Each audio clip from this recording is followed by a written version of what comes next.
Painted Man is set in a world where demons rise out of the ground every night and ravage the land.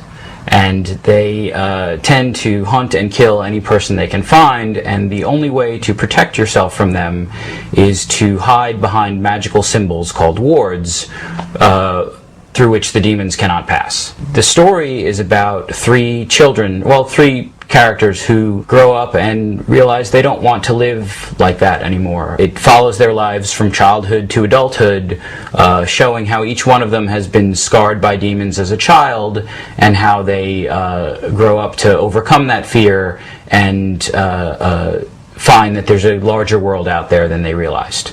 The Painted Man on the surface seems very much to be a book about monsters and adventures and action and things like that, and it is, and if that's what you take away from it, that's perfectly fine. But when I started to write it, I always wanted to write a book about fear. I was in New York City on September 11th. My father and mother-in-law were in the Twin Towers when the attack happened. They got out safely. They were one of the ones that got evacuated, but I saw what that did to people in New York. I saw how fear can affect people and how it makes some people freeze up and it makes other people leap into action that may or may not be the wisest course of action, but they can't just stand still anymore.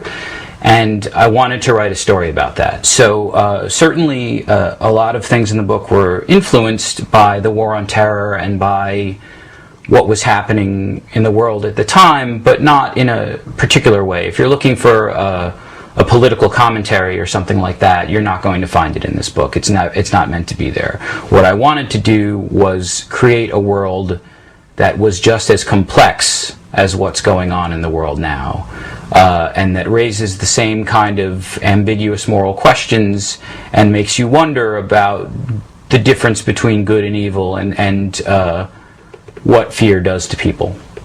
I'm frequently asked who my favorite fantasy author is, and it's a very difficult question because I read so many authors growing up, and all of them have had a major influence on me.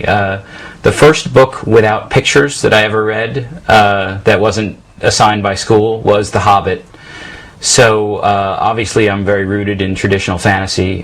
From there I read a lot of Terry Brooks, and as I've said, Terry Brooks, particularly The Elfstones of Shannara, set the groundwork for what I wanted to do in writing and fantasy. But also I think currently George R.R. Martin is the author who's most forced me to raise my game in writing by showing me just how much you can do, how complex you can get, and how intricate you can be with your characters and still create a cohesive story.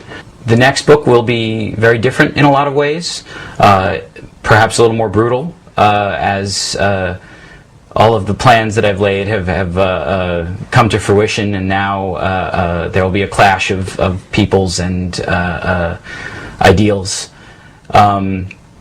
But it promises to be very exciting. In some ways I'm more excited about it than I was about the first one, and hopefully the readers will be too.